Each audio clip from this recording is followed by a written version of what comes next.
എന്തോ വരാൻ പോകുന്നെന്ന് എന്റെ മനസ്സ് പറയുന്നു. IPhones mega give away by Real Oxy, കേരളത്തിലെ one of the biggest iPhone give away. അപ്പോ നിങ്ങൾക്ക് വിൻ ചെയ്യണ്ടേ 79 രൂപ മാത്രം കൊടുത്ത് ഒരു ഐഫോൺ. ഞാൻ പറഞ്ഞില്ലേ അമ്മ, ഇതൊക്കെ ഒരു അഡ്ജസ്റ്റ്മെന്റ് ആണെന്ന്.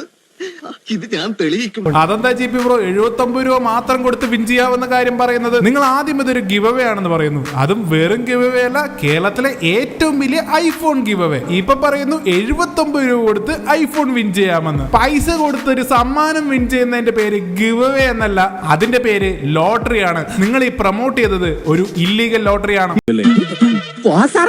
ചുമ്മാ പറഞ്ഞതാ, അയാൾ ശരിക്കും പറഞ്ഞതായിരിക്കും. ഇതിനായി നിങ്ങൾ ചെയ്യേണ്ടത് ഇത്ര മാത്രം. ആപ്പ് സ്റ്റോറിൽ നിന്നോ പ്ലേ സ്റ്റോറിൽ നിന്നോ റിയൽ ഓക്സി ആപ്പ് ഡൗൺലോഡ് ചെയ്യുക. 79 രൂപയ്ക്ക് 1 ഇയർ സബ്സ്ക്രിപ്ഷൻ എടുക്കുക. അപ്പൊ ഇതാണ് ജി പി പറഞ്ഞ റിയൽ ഓക്സി എന്ന ആപ്പ്. കോമഡിയാണ്. OLX അതുപോലെ കോപ്പി അടിച്ച് വെച്ചിരിക്കുകയാണ്.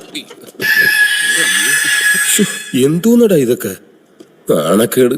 ഈ ആപ്പിൽ OLX പോലെ നമുക്ക് സാധനങ്ങൾ വാങ്ങാനും വിൽക്കാനും പറ്റും. ഞാൻ ഇതിലൊരു പരസ്യം കൊടുത്ത് നോക്കി, സാധാരണ OLX ആഡ് കൊടുക്കുന്ന പോലെ തന്നെയാണ് റിയൽ ഓക്സിയുടെ ഈ ആപ്പും. ഒരുപാട് ഗിവ് അവേകളുടെ പരസ്യമൊക്കെ കണ്ടപ്പോൾ ഞാൻ വിചാരിച്ചു ഈ ആപ്പിന്റെ ആൾക്കാർ വലിയ ബുദ്ധിമാന്മാരാണെന്ന്. പക്ഷേ ഒരു ആപ്പ് എടുത്ത് 79 രൂപ കൊടുത്ത് ഐഫോൺ വിൻ ചെയ്യാൻ നോക്കിയപ്പോഴാണ് കോമഡി. ആ ഒരു ഓപ്ഷൻ മാത്രം വർക്കാവുന്നില്ല.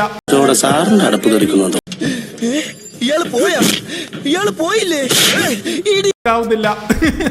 ആപ്പിന്റെ ആൾക്കാരോടാണ് ഞാൻ ചോദിക്കുന്നത്, ഡേ നിങ്ങൾ ചെയ്യുന്നതേ ഉടായിപ്പ്. ആ ഉടായിപ്പെങ്കിലും നേരെ ചൊവ്വ ചെയ്യ്. ഈ ആപ്പിൽ നിങ്ങളുടെ ഇല്ലീഗൽ ലോട്ടറി വർക്ക് ആവുന്നില്ല. 79 രൂപയ്ക്ക് സബ്സ്ക്രിപ്ഷൻ വാങ്ങിക്കാൻ പറ്റുന്നില്ല. ഞാൻ 2-3 ഫോണുകൾ ട്രൈ ചെയ്ത് നോക്കി, ഒന്നിനും വർക്ക് ആവുന്നില്ല. നീ ആ കുഴി കുറച്ചുകൂടെ വലിപ്പത്തിലെടുക്ക്, എന്നിട്ട് അതിൽ കയറി കിടക്ക്. നിന്നെ കൊണ്ട് നിക് വ്ലോഗ്സ് ഇതൊക്കെ പ്രൊമോട്ട് ചെയ്യുന്നത് നമുക്ക് മനസ്സിലാക്കാം. പണ്ട് തൊട്ടേ തട്ടിപ്പോളോടാണല്ലോ പുള്ളിക്ക് താല്പര്യം. നമ്മളെയാണല്ലോ മറ്റേ. എന്നാലും ജി പി നിങ്ങൾക്ക് ഇത് എന്തിന്റെ കുഴപ്പമാണ് ഇതുപോലത്തെ ഉടായ്പകളൊക്കെ പ്രൊമോട്ട് ചെയ്യാൻ? ഒരു കയ്യബദ്ധം നാറ്റുകരുത്.